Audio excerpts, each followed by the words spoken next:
Qal al-hikmatul hadiyatu wal arba'un, hikmah yang ke-41. Qal radhiyallahu anhu, yanbaghi an yadura kalamul alimi billahi ma'a ammatil mu'minina ala thalathati umur.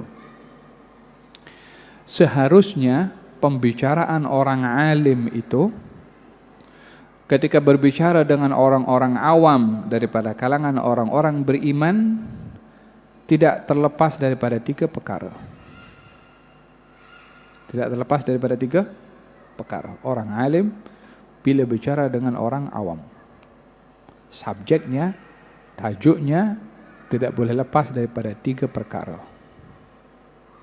Apa 3 perkara itu? Yang pertama, al-awwalu at-tadhkir bin ni'am. Mengingatkan kepada orang tentang nikmatnya Allah. Yang kedua, wathani ilzamu ta'ah. Mengingatkan kepada mereka supaya tetap dalam taat kepada Allah. Yang ketiga, wathalithu ijtinabul ma'siyah. Menjauhkan daripada berbuat maksiat. Pembicaraan orang alim ini tak boleh lepas daripada 3 perkara ini. فكل عالم أخذ يتكلم مع العامة بغير ما يدخل تحت هذه الثلاثة فهو فتان. Setiap orang alim kalau dia berbicara bersama dengan orang-orang awam lain daripada 3 perkara ini, maka dia boleh menjadi seorang pembawa fitnah. Kata-kata hikmah ini berbicara tentang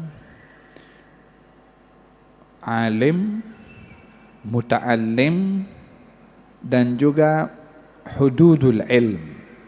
Orang alim, orang belajar ilmu, dan batasan ilmu yang disampaikan. Orang alim ini mesti memastikan audiens. Audiensnya siapa? Pelajarnya siapa? Tidak mungkin seorang yang pakar dalam ilmu matematik yang diajarkan di university, dia mengajarkan subjek itu pada budak-budak sekolah rendah atau tadika. Ilmunya betul. Audiensnya yang tak paham, tak kena. Silapnya bukan pada audiens, tapi pada orang alim tu. Oleh sebab itu dikatakan laisa kullu haqqin yuqal. Tidak semua perkara yang benar itu disampaikan. Bukan karena tidak mahu menyampaikan kebenaran, tetapi karena orang yang akan menerima kebenaran tidak ready untuk menerima kebenaran itu. Baginda bersabda atau dalam Sahihul Bukhari atau dalam hadis Nabi Muhammad SAW, beliau bersabda, khatibun nas ala qadri uqulihim.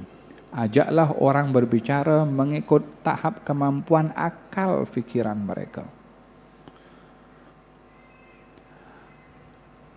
Mangkok atau cawan itu kalau boleh hanya menerima 1 liter, maka jangan dituangkan 1 baldi, tumpah. Sayyidina Ali mengatakan, hadithun nasa bima ya'rifun hal turiduna an yukadzaballahu wa rasuluh. Ajaklah orang berbicara mengikut tahap kemampuannya. Kalau tidak, Allah dan Rasulnya itu boleh dilawan, boleh didustakan, boleh diingkari. Oleh siapa? Oleh manusia yang diajarkan ilmu, yang ilmunya tidak dapat difahami oleh mereka. Ilmunya mungkin betul. Fahimtum? Kita kadang-kadang kan ada orang bicara tentang ada ilmu ma'rifat, ada ilmu hakikat, kan ada macam-macam ilmu.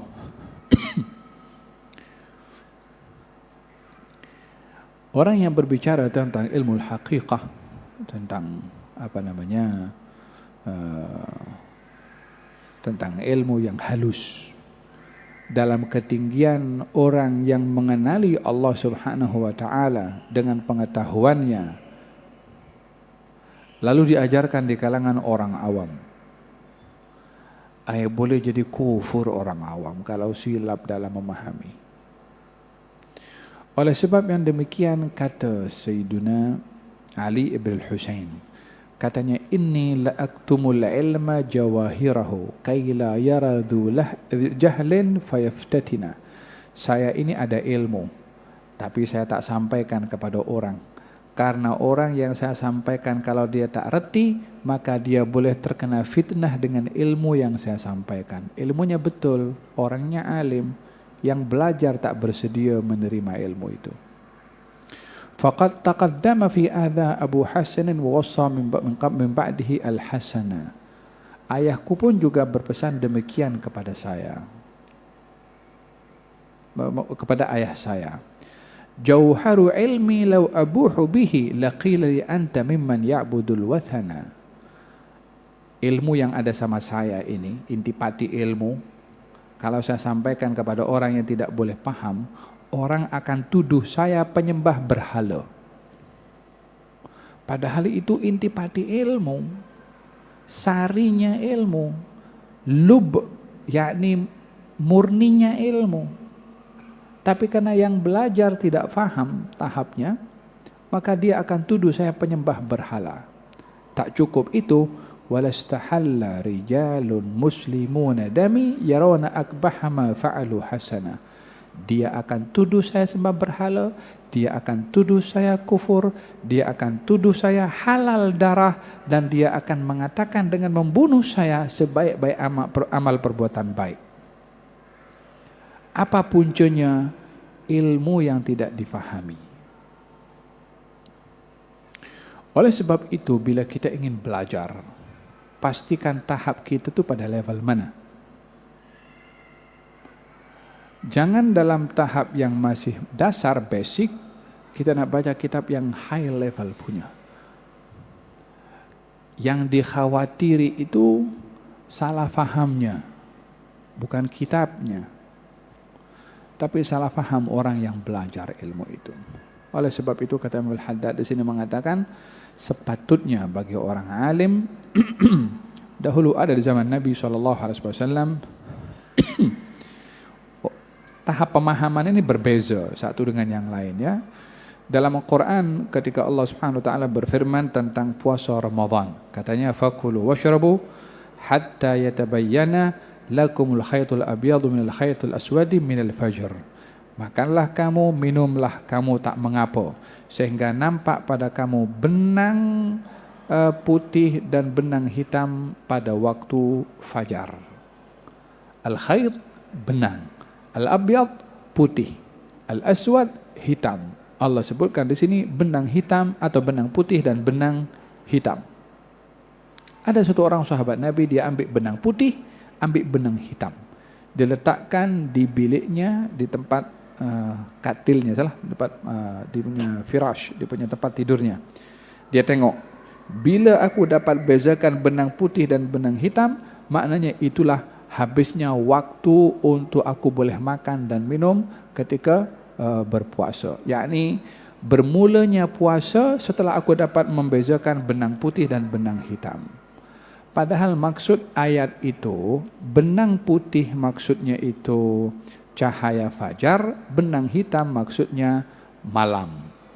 Yakni makanlah kamu dan minumlah sehingga hilang waktu malam dan masuk waktu fajar. Cuma digambarkan dalam Quran malam dan fajar dengan benang hitam itu malam, benang putih itu fajar. Sahabat ini memahami kalimat benang itu, dia menganggap benang betul, bukan maksud malam dan fajar. Ini kan pemahaman. Yang salah Qur'annya, apa yang paham Quran tidak mungkin salah. Ini firman Allah dalam Quran. Macam yang berlaku baru-baru ini, mungkin beberapa tahun yang lalu ada orang itu yang bunuh entah di manakah di negara, salah satu negara di barat, yang bunuh orang bukan Islam. Apa sebabnya? Dia guna Quran. Waqtuluhum haitsu taqiftumuhum, katanya. Bunuhlah orang-orang kafir ini di mana saja kamu jumpa. Dia guna ayat Quran. Qurannya tidak salah, pemahamannya yang salah. Dan dia menganggap membunuh itu satu perjuangan suci dan memperjuangkan Al-Quranul Karim. Salahnya pada pemahamannya. Oleh sebab itu pemahaman itu berharga betul. Dan pemahaman bergantung kepada kapasiti akal pikiran kita untuk memahami. Maka ketika dia lapor kepada Rasulullah SAW, maka kata baginda Rasulullah, kamu ini ya lebih mengatakan kurang cerdik. Patutnya kalau dia tak tahu dia tanya, tapi dia tidak. Dia terus ikut pahaman dia dengan meletakkan benang putih dan benang hitam. Kalau dia tak tahu benang putih benang hitam, tanyalah, fas'alu ahla dzikri in kuntum la ta'lamun. Tapi dia tak tanya, dia ijtihad sendiri. Macam zaman kita banyak mujtahid, banyak mufti, khususnya di media sosial. Di media sosial ni semuanya mufti. Untuk bagi komen, tapi peliknya, hanya mereka berani jadi mufti kalau dalam urusan agama. Tapi kalau dalam urusan kedokteran, masalah COVID, kita kamu kepada big mufti dekat mana itu, dekat luar sana itu. WHO mufti, grand mufti. Tapi dalam urusan agama, semua mufti, semua komen, tanpa diperhatikan yang nak cakap tu dasar dengan ilmunya apa. Faham dong? Jadi jangan jadi mufti di media sosial. Jangan pun terpedaya untuk jadi mufti. Macam mana terpedaya jadi mufti? Ada orang buat satu isu. Jom komen katanya. Ini kan mengundang semua jadi mufti namanya. Yang macam ini jangan layan. Fas'alu ahla dzikri in kuntum la ta'lamun. Kalau tak tahu tanya kepada yang pakar. Kita ini dalam masalah sakit jantung, kita kena pergi pakar. Kita pergi ke AGN. Mungkin udah pergi hospital lain, tak kena pergi ke AGN pakar jantung. Ya kan? Kalau orang pakar otak, kita pergi ke dokter pakar otak. Dalam kesehatan nih kita mesti rujuk pakar. Kecuali dalam agama, semuanya pakar. Kita pun heran, macam mana agama itu boleh jadi serendah itu di mata orang-orang Islam sendiri sehingga semua orang nak komen. Faham dong? Nah, walihada kata beliau mengatakan, orang alim itu pembicaraannya tidak lepas kepada orang awam, pembicaraannya tidak berlepas daripada tiga. Yang pertama, mengingatkan mereka tentang nikmat. Karena orang itu suka kalau diingatkan kepada mereka tentang nikmat, karena nikmat adalah sesuatu yang disenangi. Cuma ramai daripada mereka yang alpa atau lupa dengan nikmat, sehingga ramai daripada mereka yang tidak bersyukur karena lupa pada nikmat. Ketika diingatkan nikmat, dia bersyukur. Ketika diingatkan nikmat, dia sedar. Ketika diingatkan nikmat, dia pun insaf. Ya Allah banyak bagi aku. Ya Allah banyak berikan nikmat pada aku. Wahakala. Katanya, al-insan jubila ala hubbi man ahsana ilaihi. Manusia ini sifat semula jadinya suka kepada sesiapa yang berbuat baik kepada dia. Kalau diingatkan kepada manusia tentang nikmat Allah, dia akan suka kepada Allah. Yang pertama katanya, ingatkan kepada manusia tentang nikmat untuk dia suka kepada Allah dan untuk dia bersyukur kepada Allah. Yang kedua, ingatkan kepada manusia tentang ilzamut ta'ah, supaya melazimkan diri dalam ketaatan. Karena kalau mengenali kepada Allah sebagai pemberi nikmat, tak eloklah kalau kita lawan kepada dia. Tak manislah kalau kita langgar perintahnya. Tak manislah kalau kita tinggalkan apa yang disuruh dan kita lakukan apa yang dilarang. Setelah dia cinta, setelah dia syukur, setelah dia mengetahui betapa besar pemberian yang Allah berikan kepadanya, maka dia terpanggil untuk melakukan ketaatan. Yang ketiga adalah menghindarkan diri daripada menghindarkan maksiat atau berbicara tentang menjauhkan diri pada hal maksiat, yakni sama juga. Setelah diingatkan nikmat untuk dia berbuat taat, diingatkan nikmat untuk dia meninggalkan maksiat. Tapi kalau orang alim berbicara lain daripada tiga ini. Pembicaraan provokasi, pembicaraan mengadu domba, pembicaraan mengaibkan fulan dan fulan, pembicaraan melage-lagekan antara kelompok dengan kelompok yang lain dengan pakaian-pakaian yang sedap didengar, dengan slogan-slogan yang sedap didengar. Faham dong? Bila kandungan pembicaraan itu melage-lagekan, provokasi, memecah belah, menanamkan kebencian, hasad, dengki, walaupun pakai ayat Quran, walaupun pakai hadis Nabi Muhammad SAW. Nah, dan demikian katanya kalau pembicaraan orang alim itu tidak membicarakan tentang tiga hal ini, fahuwa fattan, maka dia adalah orang pembawa fitnah. Wa dalam hadis Nabi Muhammad SAW katanya begini. Min iqtirabis sa'ah, tanda-tanda hari kiamat, kathratul qatar atau kathratul qatri, banyaknya hujan turun.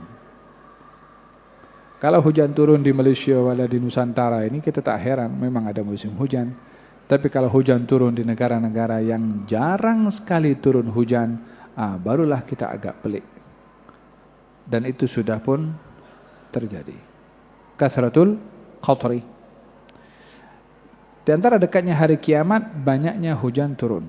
Wa qillatun nabat. Dan kurangnya tanaman.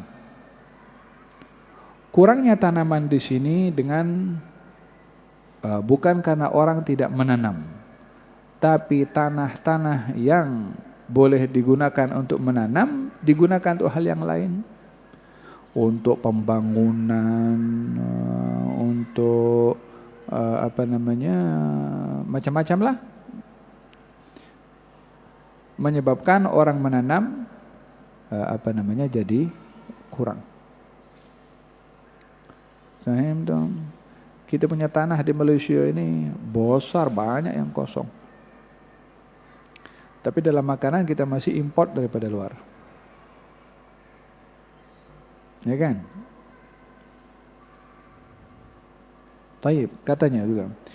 Wa kathratul qurra, di antara tanda-tanda hari kiamat katanya kathratul qurra, banyak pembaca. Pembaca Quran ke qurra ini orang-orang yang berceramah ke banyak menjamur. Qurra ini baik itu pembaca Quran atau orang-orang menyampaikan ilmu di mimbar-mimbar, di tempat-tempat penyampaian ilmu. Oleh hada di antara athar yang disebutkan bahwasanya akhir hayatnya Nabi SAW, Nabi ini bermimpi ada, babi-babi naik di atas mimbar-mimbar. Simbol kepada banyaknya fitnah yang timbul disebabkan oleh karena mimbar. Bukan mimbarnya yang berdiri di atas mimbar tuh. Dan mimbar tuh bukan mimbar hanya mimbar untuk orang khutbah Jumat. Apa saja platform untuk menyampaikan ilmu itu mimbar. Bukankah apa yang berlaku di zaman kita sekarang pun mimbar menjadi platform untuk mengadu domba, untuk benci membenci, untuk begaduh, untuk perang, untuk platform agama. Dengan adanya ulama-ulama ulama-ulama yang tidak punya niat yang ikhlas, ulama-ulama yang mengadu domba, ulama-ulama. Nah, gal tandanya hari kiamat kathratul qurra. Yang belajar Quran pun Masya Allah cukup ramai.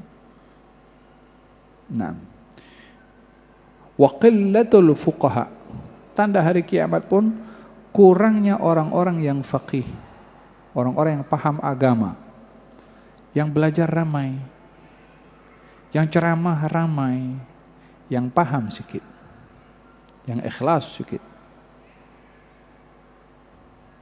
Wa kathratul umara, Tanda-tanda hari kiamat, banyaknya umara, pemimpin. Bukan hanya yang memimpin, tetapi yang nak mimpin. Jadi berebut. Ada orang tak berebut untuk jadi pemimpin? Oh. Tengok saja kalau pilihan raya macam mana. Faham tak? Kathratul umara. Banyaknya orang yang nak memimpin. Wa qillatul umana, sedikitnya orang-orang yang amanah dalam memimpin. Yang nak kursi banyak, yang amanah tak banyak. Rawahu at-Tabarani, hadis diriwayatkan oleh Imam Tabarani. Pokok pada hadis ini yang kaitan dengan kata-kata hikmah disampaikan oleh Imam Al-Haddad adalah kathratul qurra wa qillatul fuqaha. Banyaknya orang yang menyampaikan ilmu, tapi sedikitnya orang-orang yang paham dalam menyampaikan ilmu. Bukan paham orang-orang yang belajar. Karena orang belajar ini produknya yang mengajar. Kebijakan pada orang yang mengajar itu biasanya akan melahirkan bijaknya orang yang belajar. Kunci suksesnya pelajar itu berada pada pengajar. Oleh sebab itu, boleh dikatakan zaman ini muallim yang mengajar ramai, tapi yang mendidik tidak ramai. Yang menyampaikan ilmu lagi-lagi sekarang dengan online, dengan online, apalagi dengan YouTube. Kita nak cari subjek apa yang tak ada. Kita mau cari ilmu yang di atas langit itu, ada itu orang cakap itu. Untuk bercakap, masya Allah, boleh dapat semua apa kita cari. Tapi talaki duduk di kakinya para ulama tak ramai, kecuali mungkin di madrasah-madrasah, pondok-pondok, atau seperti antum semua ini yang hadir di sini. Hadza na'am. Qala sallallahu alaihi wasallam, beliau Rasulullah bersabda, la yazalun nasu bi khair ma atahum al-ilmu fi min ulamaihim wa kubaraihim wa dhawi asnanihim. Sentiasa manusia itu berada dalam kebaikan selagi mereka mendapatkan ilmu daripada ulama-ulama yang sebenar, orang-orang yang bijak yang sebenar daripada kalangan orang-orang yang matang ilmunya dan umurnya. Fa idza atahumul ilmu, kalau ilmu itu datang kepada masyarakat, min sigharihim, daripada kecil-kecil. Ini orang menyampaikannya itu orang yang kecil-kecil, yang baru-baru. Wasufahaim, yang berbicara orang-orang yang bodoh tapi menampakkan punya ilmu. Faqad halaku, maka murid akan binasa semua. Berpunca daripada pengajar. Isya ke belum? 5 menit lagi. Naam, walihada diingatkan oleh Nabi SAW tentang orang yang menyampaikan ilmu itu hendaklah matang. Ukuran orang menyampaikan ilmu bukan diukur dengan graduate daripada mana-mana, tapi at-tahaqquq fil ilm. Orang yang betul-betul belajar dan paham apa yang dia pelajari. Kalau sijil apa semua ini tanda, tapi adakah benar atau tidak? Realitinya orang yang kerja skema, orang buat skema, dia ada sijil juga. Mungkin dia ada master, mungkin ada PhD, ya kan? Orang yang dia tak pandai sama sekali, mungkin karena dia entah macam mana ada pintu belakang untuk boleh dapatkan sijil, dia boleh jadi gelaran sebagai gelaran tertentu dalam bidang itu sendiri. Realiti yang kita hadapi di zaman kita sekarang itu seperti itu. Tapi ketika kita merujuk kepada hakikat ilmu kepada seseorang, katanya al-ilmu bit-ta'allum. Ilmu itu boleh didapat dengan belajar. Dan belajar tidak mungkin melainkan daripada yang mengajar. Innamal ilmu bit-ta'allum fa inna ahadan la yuwaladu 'aliman wa innamal ilmu bit-ta'allum.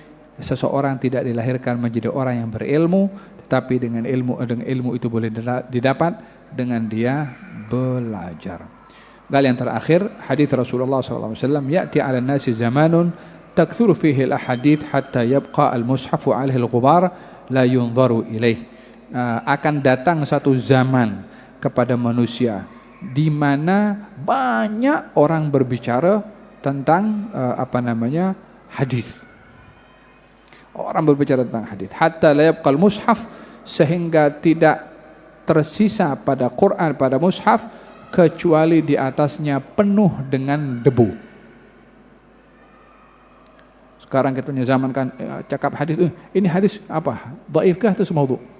Oh ini hadis. Sekarang masyarakat jadi hakim kepada hadis. Karena banyaknya orang berbicara tentang hadis. Quran di rumah ada banyak debu. Maknanya tak dibaca. Tak dikaji. Tapi dia pandai cakap ini hadis maudhu, ini hadis tak betul, ini hadis begini, ya kan? Zaman kita sekarang kan. Apa sebabnya? Disebabkan oleh karena perhatian yang melibatkan kepada masyarakat dalam hal-hal yang tidak mereka fahami, itu menjadi wasilah untuk menjadi bahan pembicaraan mereka. Nah. Perbezaan antara Nabi Daud dengan Nabi Sulaiman pada pemahaman.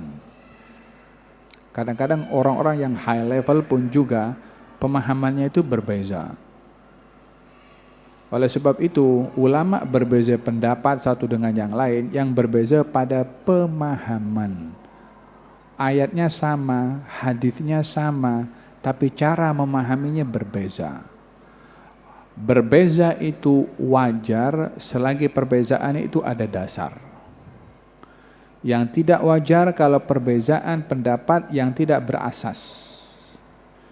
Yang tidak wajar jika orang menganggap pendapatnya paling betul, yang lain salah. Yang tidak wajar bila berbeza pendapat merendahkan pendapat orang yang berbeza dengannya. Itu tidak wajar. Mulai bila pendapat itu seseorang, dia mesti betul dan yang lain salah, sehingga dia merendahkan pendapat orang lain. Perbezaan hal yang wajar jika ia berasas, maksudnya ada sumber dalilnya. Walihada ketika berlaku perbezaan antara Nabi Sulaiman dengan Nabi Daud, dua-dua nabi pemahamannya berbeza. Apa itu? Dalam saya ingat Imam Ibnu Katsir ada meriwayatkan, ada dua orang perempuan datang kepada Nabi Daud dan memberitahukan, ya Nabi Allah, saya ada perbezaan dengan si fulan mengenai anak saya ini. Kami pergi ke hutan dan masing-masing daripada kami membawa anak, dan kami letakkan anak kami di sebuah tempat sementara kami sedang mencari sesuatu.